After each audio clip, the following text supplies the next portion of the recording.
welcome back, Lions fans. We have another week of Lions Basement Banter here for you. Sorry we're a little bit late this week. We are still trying to figure out how to kind of jumble our schedules here. I have a weird schedule, being a reporter for high school football games, or for high school sports in general. I spend a lot of weeknights away from home, and Zach works a 9 to 5, so he kind of it's a little bit hard to find times to record, but nonetheless, we are here recording. It is Saturday, September 28th. We are going to talk about the most recent win for the Detroit Lions. They are now 2-1 after defeating the Arizona Cardinals 20-13 last Sunday in the 4 o'clock window. In Arizona. On the road. Big game, and we will have all the action from that, our thoughts on it. And, we'll jump right into that right after Zach gets you with a message here. Yeah, so let's shout out our sponsors here. This show is brought to you by Empire Contractors out of Shelby, Michigan. Empire Contractors is a full-service roofing company that specializes in liquid-applied roof restoration.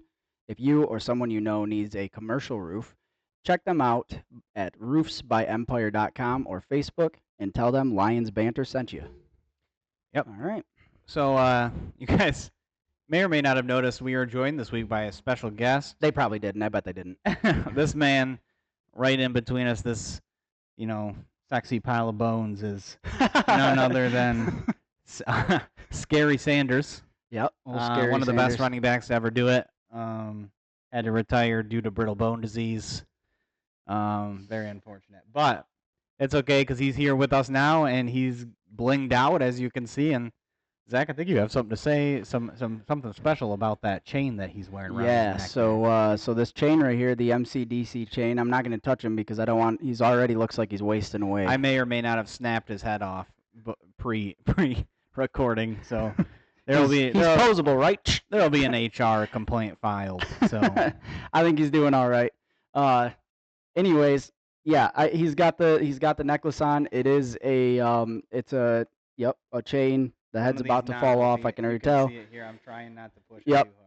But yeah, it is a 3D printed. I'm gonna give you guys the link on how to buy these, but I also wanted to let you know that this was donated to us as a giveaway, and we will make sure that we get that out. What we're going to look for though is for you guys to subscribe on YouTube. That's at Lions Banter on YouTube. We have 61 right now, so we're kind of chugging a little slow there. X obviously we're a lot better there, but we want our presence to be known on YouTube. So let's get to 200. As soon as we get to 200, we'll do a drawing. We'll give this away. And like I said, if you guys want one and you don't win, there's a couple different designs, and I'll make sure I get you that on X as well as on YouTube in the description below. Yep. And if anyone is willing or able to donate some kind of tendons, like we said, his neck is separated from his head is separated from the rest of his body currently, so he's in a rough state. We did send him to Germany to see a specialist about his tendonitis. It's going to be a couple more months. We have gotten an update that he's going to be out for a couple more months. When we sat down with him, he was skin and bones. Now he's just bones, so it's getting bad. Yep. Shout out Christian McCaffrey for giving us the inside hashtag Madden on getting to that specialist out in Germany. All right, so let's get into the game that happened in Arizona on Sunday. Like you said, it was that 4 o'clock matchup, 4:30 matchup. And the Lions were looking good in the first half. I think we start with the defense, go through the game, go to the offense, and then talk about any other extracurriculars that might have happened during the game. Yeah. Just talking defense from defense from an overall standpoint. Mm-hmm. I think we did a good job at what we needed to do in terms of containing Kyler Murray. Yes. He did get out of the pocket a few times. He rushed 5 times for 45 yards, which in retrospect may look like a decent stat line for a quarterback rushing the ball, but when it's him, you're liable to give up anywhere from 50 to 100 yards. So I think that was a good mark for a Lions team who we know struggles at playing contain on those mobile quarterbacks. Well, and let's be honest. I mean, we just saw it week 2. I mean, not even that that's necessarily a mobile quarterback, but we struggled Baker, with Baker stepping up in the pocket that's and how, taking off. yeah, and that's what Baker's game is. And He thrives on getting out of the yep, pocket on those bootleg runs yeah, or but bootleg passes, and right, then right, turning it into runs if yes. he has to. And then, I mean, just to take it a step further, I mean, I don't want to like keep picking scabs, but to be honest I'm just saying how impressive it was to see Kyler Murray held to 45. Let's go back to the NFC Championship. Purdy with some of those step up in the pocket runs. He's not exactly the most mobile quarterback, but he stung us for quite a few of those in extended drives. So it was really refreshing and really exciting to see that. I think our defensive line is much improved. And then we also saw some other things. I mean, go ahead with what No, you were saying, but I just wanted to, I think just a general overlook before we get into the individuals too hmm much. hmm Linebacker play was pretty good this week despite missing Anzalone. So yep. Campbell stepped up there, and Barnes stepped up, and unfortunately, we'll talk about what happened to Barnes, but we're going to be without him for the remainder of the season most likely. Which really sucks because Barnes, like you said, he stepped up. I think through the first three, Yeah, I think he was, I think he was playing above his expected level. yeah, and the proof is So in the pudding for that linebacker group because usually you expect them to be the ones that are going to be covering the tight ends for the most part. Trey McBride, we know, is kind of an up and coming guy at that position for Arizona, and they bottled him up for 3 catches for just 25 yards. So yep, pretty good outing there. top three run defense right now. So I it's going I good. I do remember Justin Rogers saying on X that there were a lot of complaints about certain things, but I remember somebody was talking about the run game of Arizona, and he said something that I thought was really funny was James Conner, their running back, is one of the best, has been one of the best backs in recent memory of yards after contact. Um, I don't think he he had really had any, did he? Connor or Rogers said he had the worst game of his career Let's go. in That's awesome. 9 years or something, or in the past 4 years or something like that. DJ Reader, welcome to Detroit. Irregardless, yes. Welcome party for DJ Reader, Lee Yep. McNeil in there, Mackay Wingo. Shout out to all those guys. Yep. Great job bottling the run, and just shutting down. Arizona's offense was struggling for most of that game. That's exciting, especially knowing that Broderick has been out and he's what he showed in camp and preseason and OTAs and everything is just exciting to know that he's coming back and how well that our defensive line is doing even with him gone right now. Yeah, and that's some foreshadowing that I want to talk about later when we get to the offense. Okay. But secondary held up pretty good. We got another coverage. interception this week, and, Yep. and we'll jump into that in the individuals here in a second. I think the first thing we need to start with individually was a polarizing figure in the Lions secondary this week on social media, and that's the rookie first round pick Terrion Arnold. Yeah. A lot of upset Lions fans. Some saying that he was not playing well. A lot of them said he was playing well, and then unfortunately, and I hate calling people out like this, but Mike Payton posted an article this week that essentially said that, and Mike Payton's from A to Z Sports, in case you didn't know, but he posted an article this week essentially posing the question: is it time for the Lions to bench Terrion Arnold while he figures out how to lessen the mistakes that he's been making that have hurt the team a little bit? And when he says that, he means mostly the penalties. We know he's had the face guarding without turning around. He's had some trouble with pass interference, and that's mostly because, like you said, he struggles at turning his head around when the ball's thrown. He just wants to get right up and play physical, but you cannot do that in the NFL. He's sticky, which we knew coming out of Alabama. He was a sticky guy, but he's not turning his head around on balls, which I think in college you get away with that a little more. But you know what?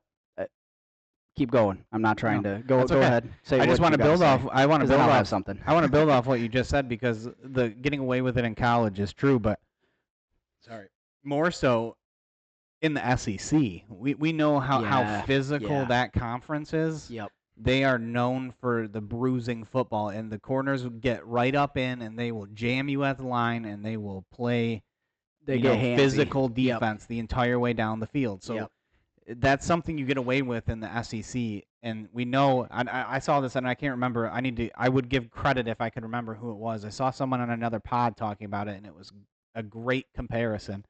Was Patrick Peterson when he was coming out? Okay. He went to LSU. Same Yep. thing in that SEC conference.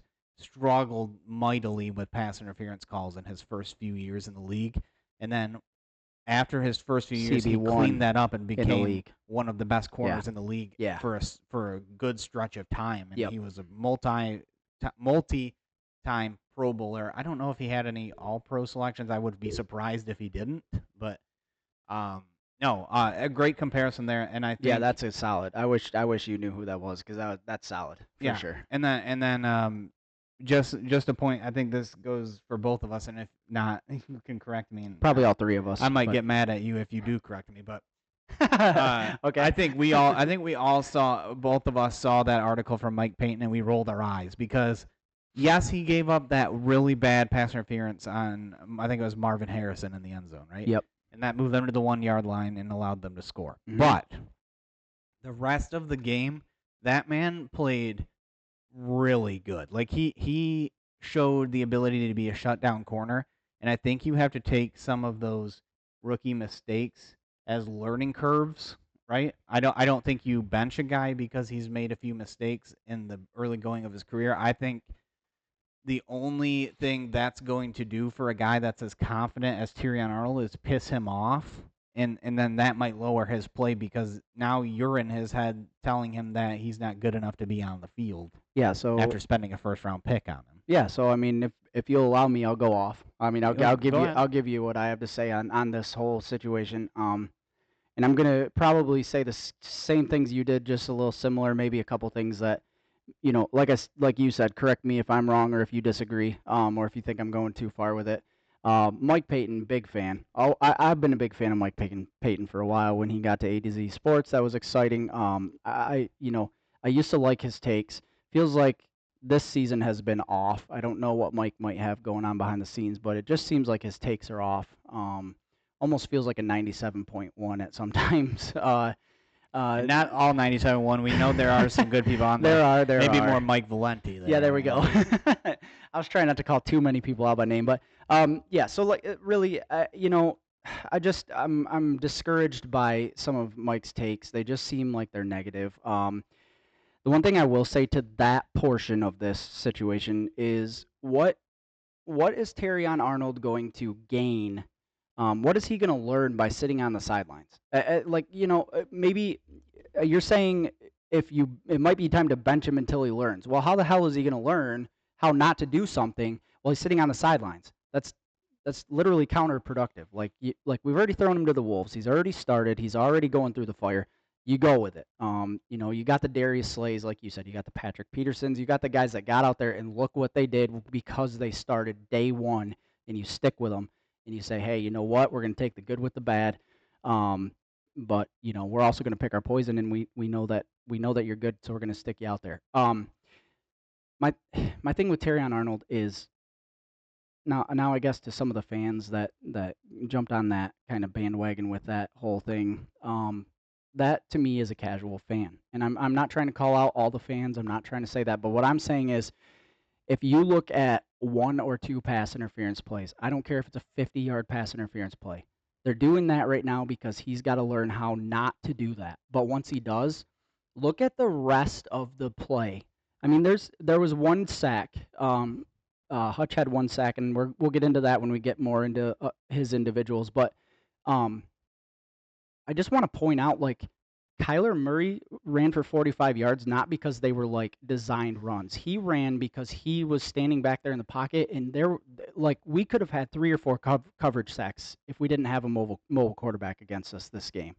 Like, our coverage is so far above what it was last year, and I just would caution the casual fan just to be careful with that, because all the stuff that he's doing outside of those plays that you see that are big burners or whatever, he's playing really good football as a rookie in his 3rd NFL game.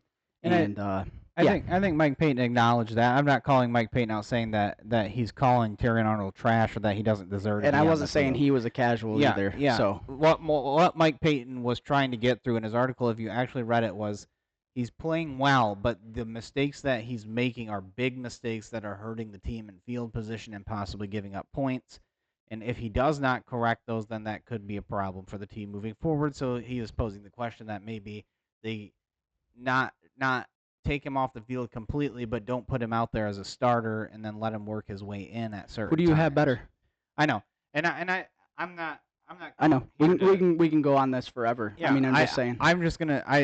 He did very well. He only allowed one reception, to Marvin Harrison in coverage, and I think he allowed one other reception to another receiver on an in route or something. After week 2, I think Harrison had like 7 catches and 3 of them were touchdowns. So, Yeah. I mean, I'm just, Yeah, and we saw the really good of Terrion Arnold, too. He had a play there where the read was the wide receiver he was locked up on. That was the initial read for Murray, and he jammed him at the line, knocked him off his route a little bit, which and then stuck to him, which forced Murray to look to the next man down the field that was on a deeper route, and he tossed that ball.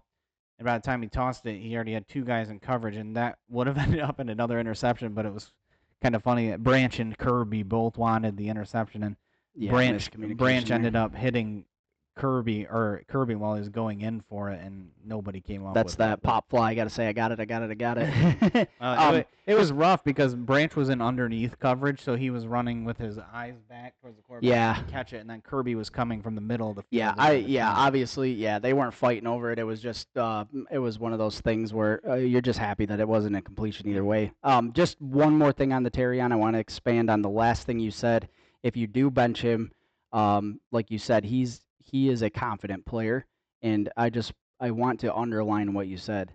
You're going to do nothing but piss him off because you're not going to mess with his confidence. You're not going to ruin it. You're not going to, I said I thought they might, but I kind of reflected on that after you and I kind of talked about it. You're not going to ruin his confidence. All you're going to do is piss him off, and that's not going to help anybody. So I'm just, I guess, underscoring exactly what you said, and that's a very good point. It's going to mess with chemistry. You do something like that is all. Yeah. So I think we'll just kind of run through while we're doing this some injuries that happened during the game. Key injury in the secondary it was bad this week, man. We had a lot of injuries, but Brian Branch got hurt on a play late in the game where he lowered his shoulder to make contact with Trey McBride, who was coming at him. McBride then saw him lower and lowered his shoulder. I don't think it was a malicious thing, but he lowered to kind of get his pad level lower so that he could just run through Branch and keep going. However, it was the equivalent of Brendan taking the head off Scary Sanders, to be honest with you. However, McBride lowers his helmet, initiates, in my opinion, and I think everyone who is Lions fan, initiates helmet-to-helmet contact, and Branch goes completely lights out. Got evaluated for a concussion, did not return to the game. What looked like lights out? That's allegedly. He looked like he was sleeping. I know, but yeah, nobody actually said. Yeah. But well, anyway, moving on. He got injured.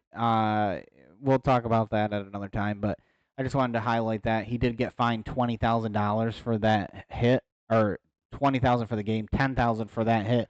Which, if we're being honest, that fine should go towards Trey McBride. I am so sick and tired of the NFL throwing the fines at the defensive player when the offensive player was obviously responsible for that hit.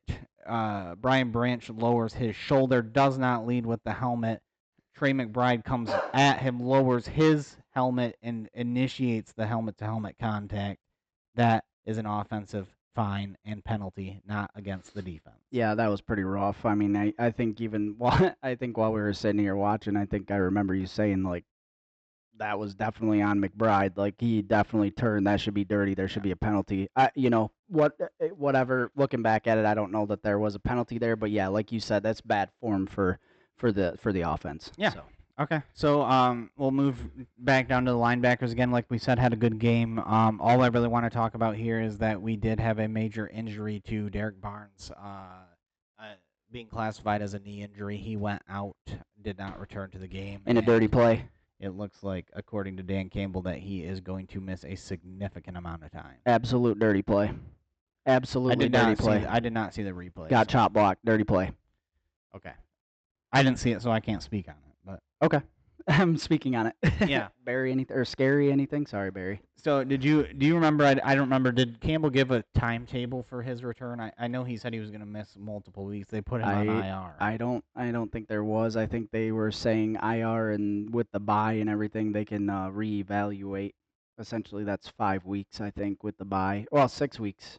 No, 5 weeks, including this one, in the bye. So I think they said they'd reevaluate after that, I think. Okay. So that's all we need to talk about. Defensive front, we'll talk a little bit about. So we already talked about the big game by DJ Reader and Ali McNeil, and Ali McNeil, of course, went down with injury as well. Yep. Shoulder injury. Looked like he hurt his chest or his ribs at one point, but yeah, it was reaching like down. It did get classified as a shoulder injury. He got pulled out of the game, did not return. We were scared about that one, but he appears to be okay, and we'll talk more about that. We're gonna do a 2-part show, so if you want anything classified for the Seahawks or what's going on that week, we'll jump into that in another video. You'll have to jump to that video if that's what you're looking for. But, yep. Go to the next one. No, great job. I think with Aleem getting hurt, Wingo stepped in and had to play a little bit more, and I thought he did a pretty good job stepping into that role. Yeah. On the outside, Hutchinson with another good game. He had another sack, leads the NFL with 6.5 now. 1.5 ahead. Yeah, he's pushing for Defensive Player of the Year at this point. He is. I think he's second to T.J. Watt, and that's it. Yeah, so he's gonna battle with T.J. Watt for that one. T.J. Watt's always in that conversation, and he should be. Yeah, of course. And then on the other side we have Marcus Davenport. Another dirty play. Deep sigh on that one. So I did see this one. Davenport went out with an injury to his arm. They put him in one of those big, bulky air cast type things. Speaking of T.J. Watt. JJ. Oh, JJ, yeah, that's right. Brother. Oh, man, he had that forever then, didn't he? Yeah. He wore that for JJ Watt wore that for a long time. Yep. He had that big, like, air cast type thing. Yep. He had on. Goes back in, plays a few plays, he goes for a pass rush, and the offensive tackle essentially grabs his arm. And I know this is a play that a lot of tackles do because it's like a breaking an arm bar kind of thing where a defender he tries to gain leverage and you just swat his hand down is what you're supposed to do. This guy grabbed his arm and hit it at the elbow and used two hands. Yeah, he grabbed his basically it looked like his wrist and then slammed down. It was and the result of that was Davenport out, did not return to the game, and we have found out now that he has been placed on season-ending IR. Yeah, will he's not out. return this year. Yeah. So another rough blow for Davenport's career. I don't know how that man. I don't know if that man should continue playing football at this point.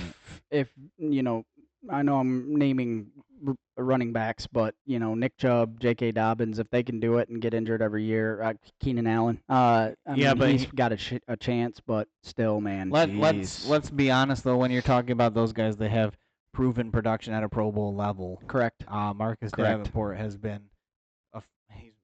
Let's be honest, he's had one or two good seasons.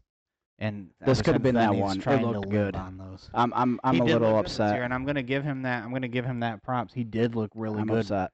Unfortunately, the injury bug that we all knew was there came back and bit him again. So. And that's one of those things. Honestly, it feels like a big loss, and it is a big loss because what do we have for edge now? We have James Houston. Nobody really believes in anymore. Sorry, James, but.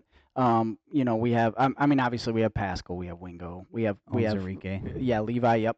But Davenport was looking really good out there, and it's one of those things where you don't want to say it was a big loss because when they signed him, I think we kind of both and maybe a lot of Lions fans were like, give it a shot, and if it works, whatever. If it doesn't, then it's. We didn't pay him a lot of money. Right. It was it's a Davenport. 1-year deal. So. But it just sucks because he did show some good flashes, and it's way too early for that. Okay. That's all. But, I think that's it for defense. That's 3 this week, by the way. What? 3 guys with torn triceps on edge. 3 edge rushers with torn triceps this week. That is so crazy. Rough. Same, yeah. We'll move to the offensive side of the ball then, I think. Yeah. Overview: the Lions Tale of two halves. finally ran the ball Successfully. and consistently. Yep. Tale of two halves in the passing game, though. Yeah, let's. You can go ahead and talk about the passing game and talk about your tale of two halves if you want. Okay. Jared Goff, first half, absolutely perfect. I don't remember how many he had. Was it 13 for 13? Or? Yeah, he was dealing. But absolutely a beautiful, beautiful half. 0 incompletions. Everything was getting out beautifully. Second half, it's almost like, I think Brendan sat there and said it on the couch during the game. The third quarter is still here. We are still struggling. Not still here. It's back, I said, because the first 3 weeks of the season, first 2 weeks of the season, we avoided the third quarter, and we were scoring at an all-time high there. Yeah, well, it reared its ugly head, and we need to figure out. I don't know whether it's adjustments that they make that we don't, and we just decide we're going to stick to our game plan because we know ultimately it's going to work, and we just play the long game. I don't know what it is, but man, I just feel like one of these days that third quarter is going to bite us in the butt, and I really don't. I really hope that doesn't happen. So, not that they played terrible, but Goff started going back to looking a little off in the second half. I think he had the pick in the obviously he had the pick in the second half, and I just, it was beautiful first half. Second half was more of that was mid. Honestly. And that interception was ugly. It was bad. It was just a miss.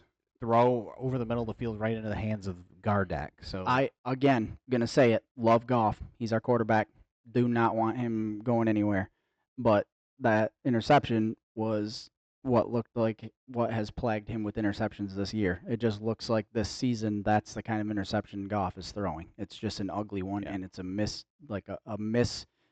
I don't even know, misguided pass, I guess, really. So yeah. One thing I forgot to talk about on defense was we forgot to highlight Kirby Joseph. Kirby Joseph had an interception. How the heck? Sorry. How could we forget that? Just real quick, congrats to Kirby. Second interception on the year. It now ties him for second in the league. There's only one guy above him, and that's Xavier McKinney of the Packers, who has 3. But it was also Kirby's 10th career interception. So congrats to him. Big ups, balling big out ups, this Kirby. year. He's one of the best safeties rated so far. Only thing I've noticed, he's great. He's awesome. And this is kind of a tongue-in-cheek joke here, just so you guys know. I'll preface it. But only thing I've noticed is he's going to get an interception only if it's in that end zone stripe. Because it seems like every single one he gets is in the end zone. That's the best time to get one. I know, I love it. But all right, so to lead the league is going to be hard that way. Stay back on offense. I just had to throw that in there because we have to give him props. For that. Just to finish up Goff real quick. Yep. Last thing I want to say on him is the second half, like I said, was rough, but he totally redeemed himself by running that, 5-8 40. First down that basically sealed the game for us. That one had me holding my breath when I saw it because I was like, he's taking off. Oh no! Oh gosh! And then he held his arm out for the first down. Yeah, it worked out good. Yeah, so let's move on. I mean, running backs. What do you think? Want to go to running backs? Oh, Jared Goff was the best running back on the field. No, I'm just kidding. Ooh. And we had great performances out of Gibbs and Monty. They combined for close to 200 yards on the ground. Monty had 23 carries for 105 yards. That's 4.6 average, and a touchdown. Jahmyr Gibbs, 16 carries for 83. That's a 5.2 yard per carry. Great numbers there. 20 receiving yards, a receiving touchdown, and 0 receptions. Yep. We'll talk about that in a second. But I had to put it in there. Yeah. So the ground game was alive and well, and it was good to see because. Thank you. We'll talk about what we need to say. First of all, Dan Skipper went out early with an injury. Did end up returning, so we don't have to worry about that. Yep. The one that's big though is Frank Ragnow, partially torn pec. Was it? Yes. Yep. Yeah. Yep. Partially torn pec. Did it sometime in the first or second quarter. Ended up moving. Ended up continuing to play the game. He played the whole game. He was fine. And then we find out, after the game that he has a partially torn pec and is going to miss some time. Absolute dog. Absolute dog. Unfortunate. I'm on the fence about that one because while I'm glad that he played the remainder of the game, I'm worried about what he might have done further. Well, yeah, I'm worried about how you see that, and if the training staff saw that there was a possibility, I think I would have held him out. I don't think it's worth. He could have. He didn't, but he could have fully torn that thing playing the remainder of the game, And then that would have been a season ender. And we'll have something at the end of this or at least I will. I'm sure you'll know what I'm talking about. But we'll mention the training staff one more time here at the end. The other scary part though was if they didn't see it. Honestly, I mean, I don't worry about that. I to send him back in there, I don't know. I don't worry about I don't that. know. But then again, you look at it and it's Frank Reich now. And honestly, if one of his hands had been cut off, he'd still be saying he's fine. He's going back in there. So whatever. So, Yeah. Anyway, we'll get back to what you were prefacing a little bit. First of all, Amon-Ra, another great game for him. Masterclass. 7 catches, 75 yards, and a touchdown. Sorry. My fantasy team thanks you, even though we lost, because it would have been really, really bad without him. So played extremely well and was also involved in one of the biggest plays of the game and a contender for play of the year, I would say. Sports Center top 10, baby. It had us jumping up off the couch, screaming in here. I ran into the door down there, actually. Yeah, we had a throw here to Amon-Ra on the near sideline, catches it for a first down.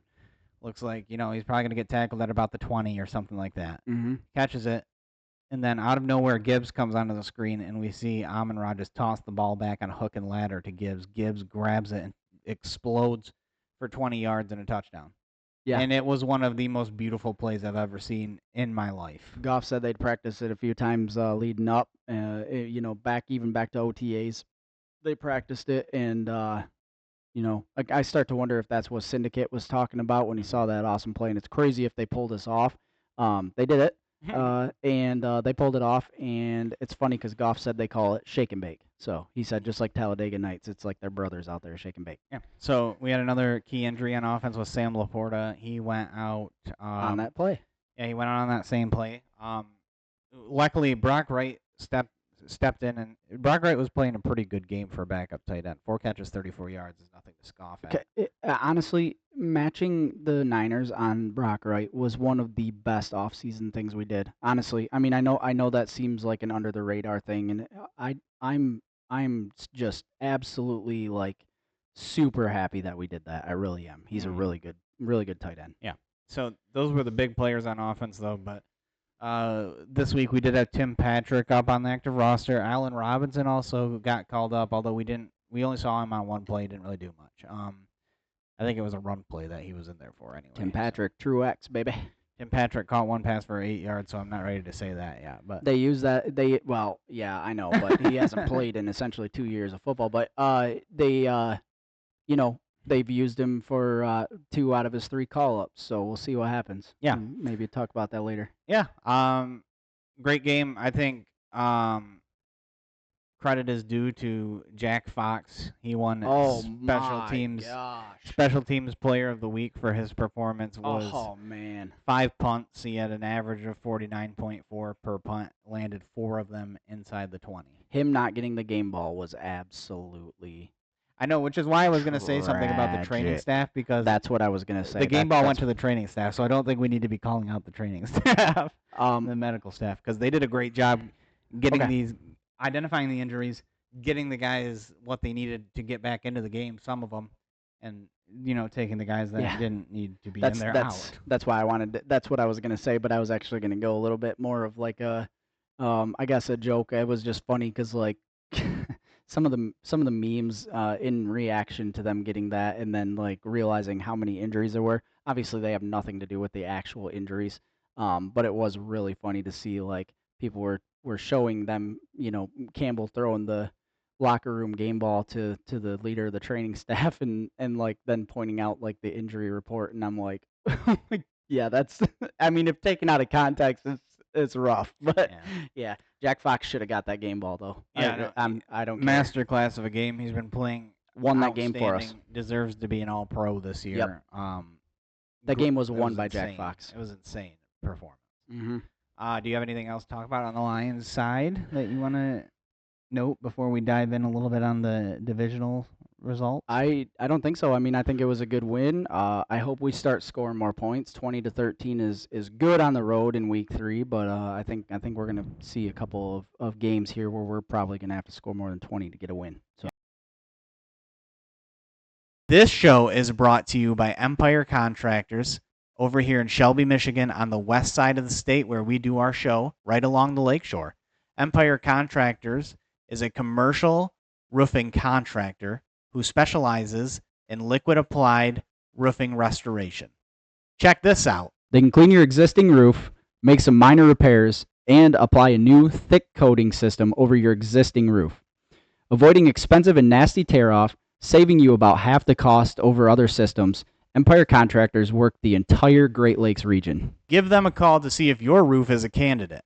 They can be reached at 231-861-7221 or by going to roofsbyempire.com. They are also on Facebook.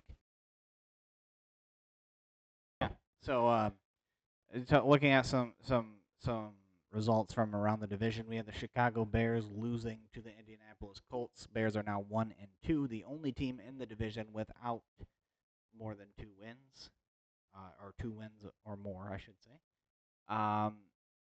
That Colts team looks like a fluke this year. Anthony Richardson is rough. Which is shocking. I mean, honestly, like I don't know. I think the first game he looked really good though, didn't he? Yeah. Didn't he play really good for week 1? Here's the thing: is with him, it's boom or bust. It's like yes, he can whip the ball 60 yards down the field, but when he's asked to do the simple stuff of short intermediate routes, he is not great. He is throwing the ball into the hands of the other team. Watch your mic. Shout out Joe Milton, by the way, on that. What? He's the same player. Oh, I mean, he can throw the pigskin a quarter mile over the mountains over there, but he can't throw it when Yeah. it's from me Yeah. to you. So the Colts are, I don't know. It's a rough.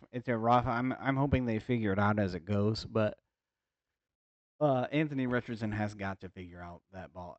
We'll stick to the Bear side though, because we don't really care about the Colts right now. The Keenan Bears. Allen was out. Yeah, Shocker. Keenan Allen out again. Bears.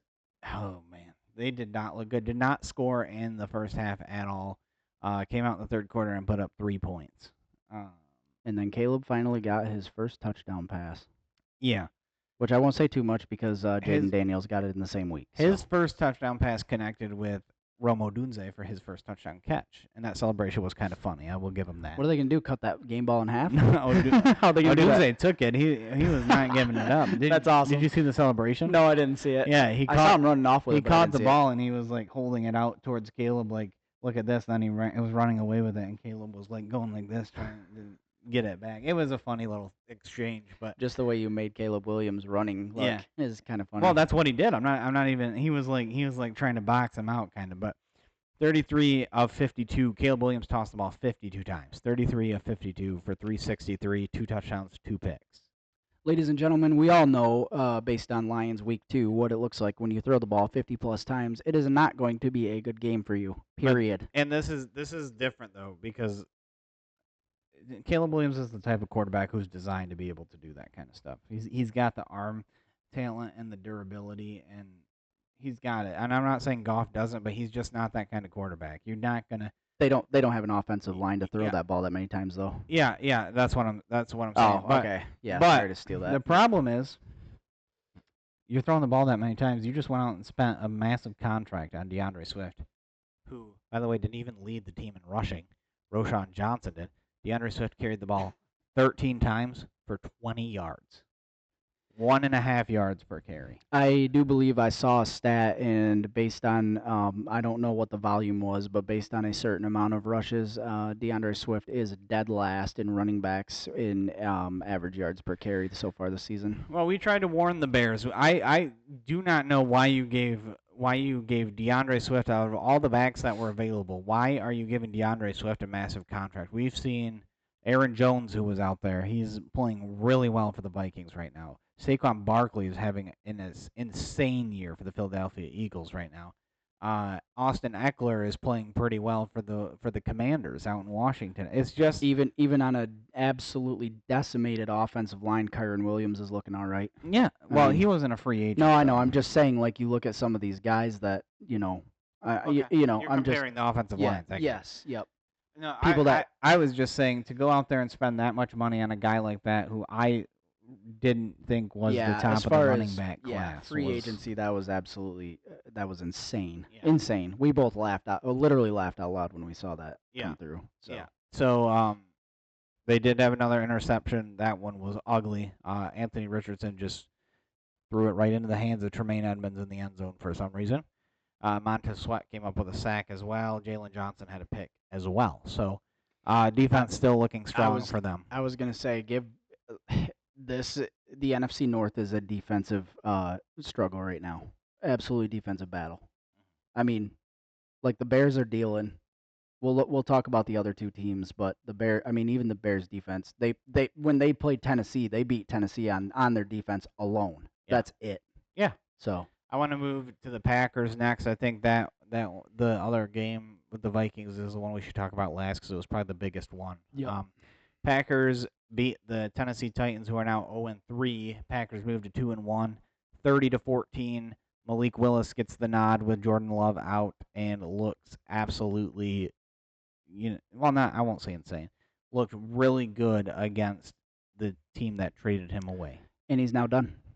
Yeah, and he'll likely well, I wouldn't say done yet because Jordan Love, we don't know if he's going to be able to. We'll see if that injury nags him or if he gets hit again. If it's gonna. As far as right now, yes, he's Love's back. He's a go this week. Yep.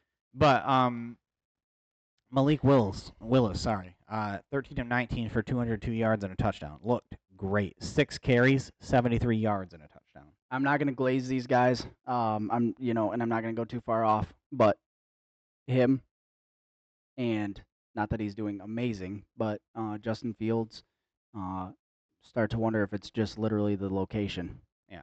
I mean, you just start to wonder. For sure. And Matt LaFleur deserves a lot of credit for that. He has been coaching at a different level this year. So yes. Good for him.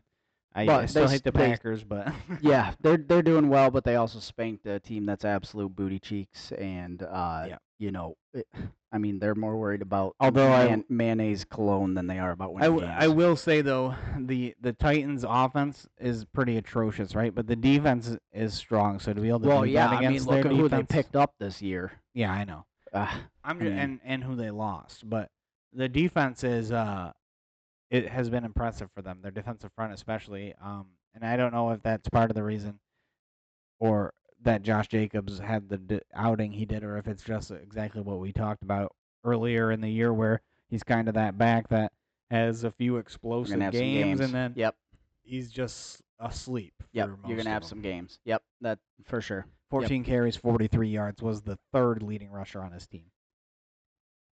Wow, that's crazy. Behind Malik Willis and Emmanuel Wilson. You would expect that out of Malik Willis a little bit, being we kind of knew coming out that he was going to be a mobile quarterback, but yeah, he can also chuck the rock too. So yep, big ups to Green Bay. Like you said, I still hate them, but they're playing good ball too. Yeah, receiving wise, they continue to be the team that we knew they were. They don't really have that true number one, but they've got a lot of guys that can distribute the ball to. Christian Watson had 2 catches for 67. Jaden Reed 4 for 50. Jaden Reed, I stand on this one. He is a baller. He should be there. I really one. wanted the Lions to pick him up, but it wouldn't have made sense with Amon. He should be their one. I know LaFleur's like, I'm not gonna name a wide receiver one. I got all wide receiver ones. Don't play that game. He should be a one. I don't know if it's because of his size or what, but look what we're doing with Amon right here. He's a one. You need to do it. Strong outing for the Packers defense. Two players, Devontae Wyatt, Preston Smith, both had 2 sacks. Quay Walker, the notorious man who always gets kicked out of games, half a sack. Kingsley Enikbare had a sack and a half. Lucas Van Ness had a sack. Jaron Cooper, I think he's a rookie out of A&M, if I remember right, half a sack. And then we had Jair and Xavier McKinney, who each had an interception. And I think Jair's was a pick 6, if I remember right. I don't remember. I know that those two are 1-2 punch, tied with obviously Jair's number 2. You looked at that, but as far as interceptions, you got 2 guys that are first and second respectively in interceptions on that team. So Yeah, We got to clean those up, Goff, before we get to the Packers. and like you said, I'm not putting too much stock into this win because yes, it was a good win and Malik Willis showed out, but it's at the end of the day, the Titans' offense has been atrocious, and Will Levis has been so incredibly awful at ball security. He's been a teaspoonful of mayonnaise. Yeah, he's just shut up. He's been whipping the ball, and throwing ill-advised throws, the weirdest turnovers you've seen in your life. Well, dude, what the hell? Year. He's throwing to freaking Traylon Burks. What do you expect? He's throwing to DeAndre Hopkins too. Well, hasn't he been hurt though too? Yeah, but he had a career game that he had 6 catches for 73, or not a career, sorry. He had the best season game sounds of like the year. 6 sounds for like 73. And they may be shopping him soon, or at least people are calling about him. So. Yeah, I don't know. Whatever. We don't want him. Good job, good game for the Packers. I was impressed by Malik Willis, but it was the Titans, so I'm not going to give them too much credit. They're 2-1, along with the Lions. Division leading team though is the Minnesota Vikings, who continue to look absolutely impressive behind Sam Darnold, and Kevin O'Connell, again, another guy coaching his absolute mind off right now. I hate my life. They came out and throttled the Texans, 34-7. Guys, I think I was wrong on the Texans going to the Super Bowl. I think I might have been wrong. Not taking nothing away from the Vikings, but I watched that game. It was absolutely atrocious outing by the Texans on offense. They just struggled to find the end zone. They could not punch the ball across the goal line. Even their defense was absolutely terrible in that game, though. So we don't even need to harp on the Texans because it was a really good game from the Vikings, and Sam Darnold was efficient. 17 of 28, only 181 passing yards, but he tossed 4 touchdowns. Yeah. Did go out with an injury, but did return. So he is not going to have any problems. Vikings defense, I hate to say it, is for real, man. I think they are. I mean, I know it's a small sample size week 3, and we're hoping for a couple of our things to not be taken too far out of context in a small sample size, but man, the Vikings defense looks like they might be the real deal. Yep, those 2 big offseason acquisitions, Andrew Van Ginkel, he had a sack. And then the big one was Jonathan Grenard, who was a pickup from the Houston Texans. Had a breakout year last year for them. We weren't sure if that was going to be true, but this week he had a great outing, 3 sacks. I don't remember, was that a pickup or was that a trade, or how did that work? It was a pickup. He was a free agent. Because I obviously know that Daniil Hunter went to the Texans. So yeah, they traded. I think they traded Daniil Hunter to the Texans. And then the Vikings said, "Screw you." They picked up Grenard. And free agency. I think that's how it went. They're dealing. Either way, no matter how it went, they are dealing. You can't. I don't even know. Daniil Hunter might have been a free agent. I can't remember completely. Yeah, Sorry. I don't know.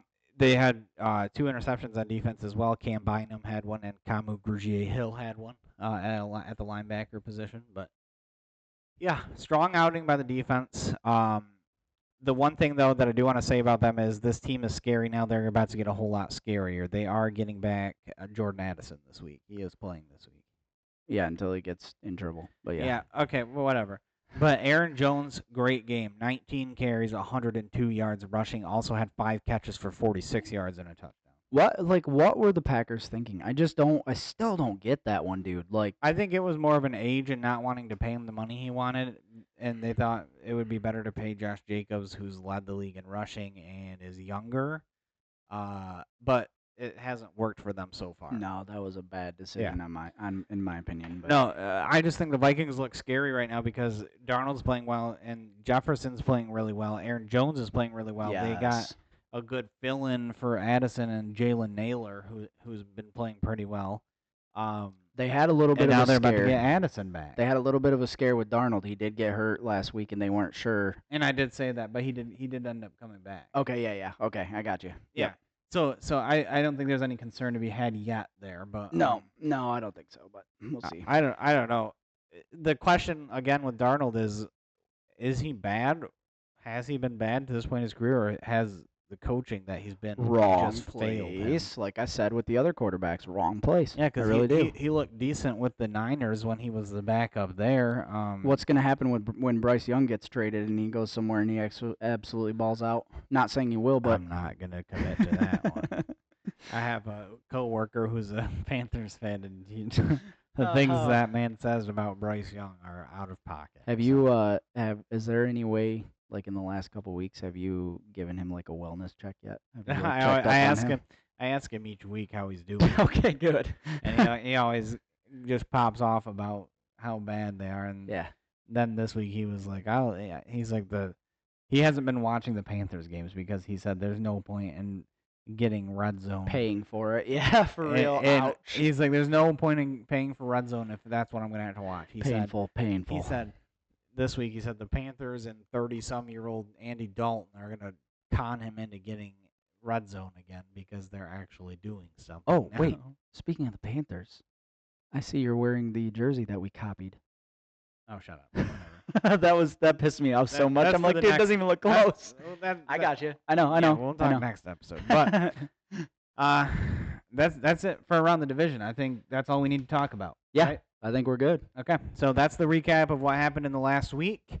We are going to jump into a look ahead at the Seahawks, but if you want to watch that, you'll have to, click out of this video and go on to the next one, and you can watch us for another 30 minutes or whatever. You know what? If you watch this one, you can just keep on going because we're going to make it so that it goes right into the next episode on your screen. So if you want to continue to see these beautiful faces and Mr. Scary Sanders, he will be with us for the next episode as well.